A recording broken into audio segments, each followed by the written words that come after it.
Alrighty, folks, out-of-state investing just got more complicated, at least if you are in the state of Georgia. Yes, folks, July 1st, Georgia is rolling out a new law that will impact out-of-state investing. It basically says if you are an out-of-state investor, you cannot manage your properties remotely. You must use a licensed PM. We're going to talk with Dana Dunford, CEO of Hemlane, and see what's what with this new law. How you doing, Dana? Great. Thanks so much for having me, especially as laws seem to be changing for landlords every single month here. Yeah, one of the things that Hemlane does a great job of is staying on top of all the different changes at the state, city, federal level. You have the resource tab, which again, I tell people to check out all the time on hemlane.com. But let's talk about this because again, a lot of folks in my community do out-of-state investing. A lot of them use Hemlane to support that.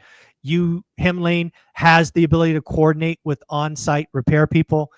It really does provide that interface because you don't have to be in the state of Georgia to do this. You could be in, the country of Australia and do all of this as long as you can get repair coordination done right, which you provide.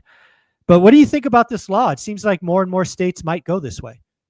Yeah. So the background on it is Hawaii already has this in place, enacted. So if you don't live on one of the islands, and this is so funny, it doesn't matter what island you live on, you just have to live on one of the islands and then you can manage your properties.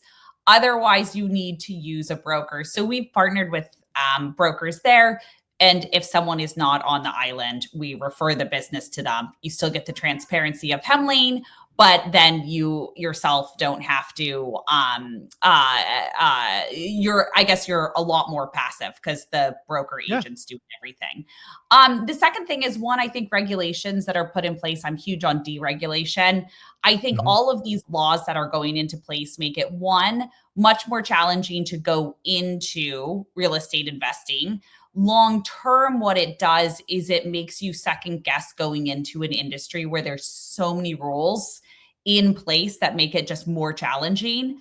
And three, the state, if they're going to do this, they need to say it how it is, where it's like, hey, we're looking to give licensed agents a benefit or perk being here in this state.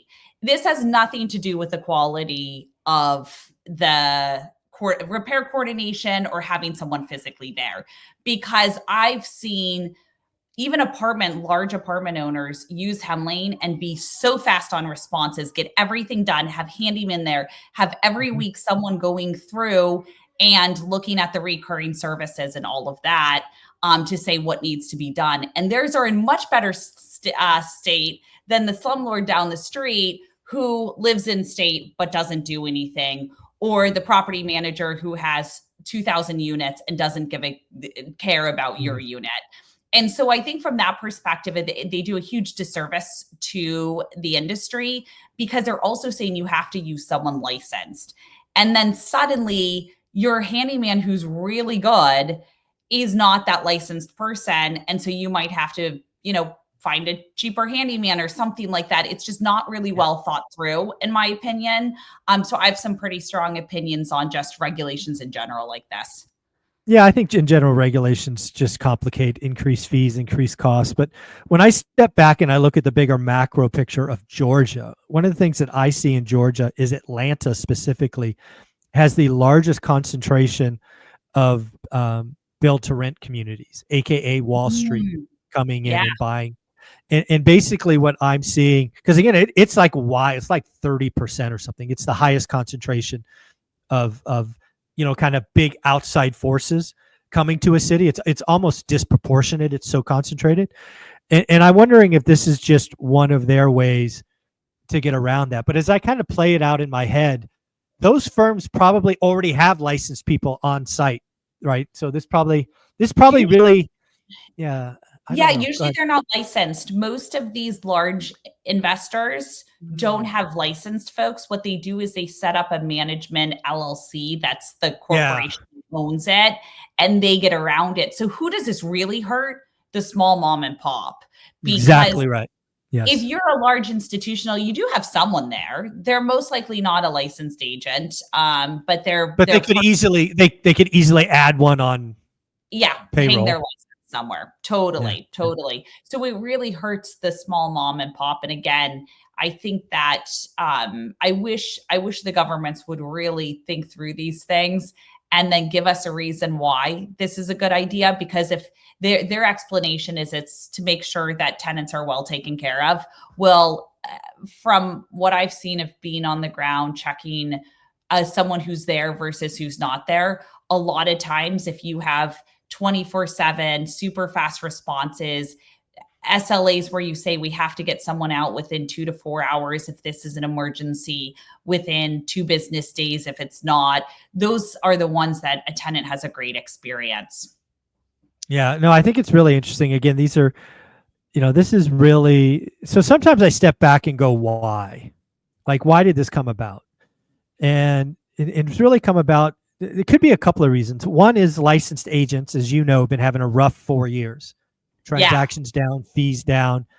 And, they've probably seen a lot of people leave the industry because they can't make any money. So they're trying to find other ways to keep the lights on. So that's step one, right? I think is what happened is the state of Georgia says, hey, we need more licensed agents to stick around. Let's find a way to give them, some pennies. So I think that happens. Then you think about, the slumlords, which we've all seen across the country. But then I ask myself, does this help that? Again, state of Georgia probably has data on this. Like when you think about the slumlords, are they in state or out of state?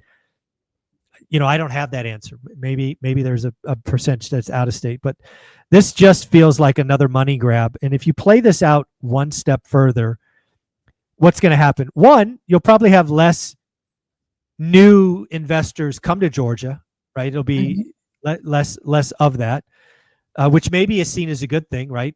Out-of-state investors raising the cost of homes, maybe that's seen as a good thing. But B, it's going to eventually raise costs, right? All these, landlords aren't in the business of losing money. So if this other fee is 4, 5, 9, 10, 12%, whatever it is, that's got to come from somewhere, and it's going to come from rent. So I mean, if you play this out more than just a couple of days, this ends with higher rent, in my opinion. Yeah. And it's also a business opportunity. I feel like hanging real estate licenses is a real thing. It's a whole business. And you Yep. could see if all 50 states do this, everyone just kind of hangs a license somewhere just to get around the regulation. And some new business has been started and makes money off of this, which is, not the intention of, I think, the law that was enacted, but a consequence of it and what will happen. And so it's already, I think, with the interest rate environment where it is, it's really hard to justify purchases. We've seen it in Alabama where they say, great, I'll self-manage. I'll put slightly more to make the cash flow numbers work. I really just want to get my, foot in the door with my investment, and that may change.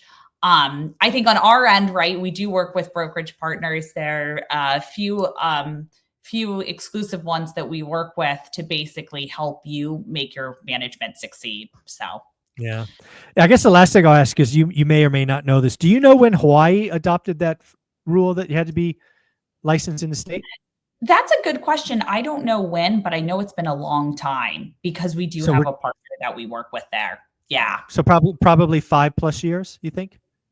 Yeah, I think it's been quite some time. Yes. Yeah. So the reason that I asked that question is we can actually go back and look at data, right? There's probably enough data on rentals pre that and post that. Because again, it'll be interesting if this changes investment decisions. Because again, out-of-state investing is a very common topic in my community.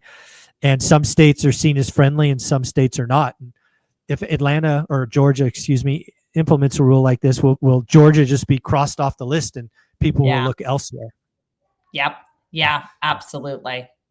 Yeah. Well, if somebody wanted to check out Hemlane, talk about repair coordination, advertising, general ledger stuff, where do they go? Yeah. So if you have a rental property and you're looking for everything to find and place a tenant or do the day-to-day management, various packages from a free one all the way to much more full service. You can go to Hemlane, HEMLANE.com, and just mention one rental at a time, because you do get 20% off your first year with paid packages. Also, folks, don't forget to go to hemlane.com/resources, figure out what laws are changing, put in your state, your city, and see what's what. Dana, your team does a great job. Thank you so much. Thanks so much for having me.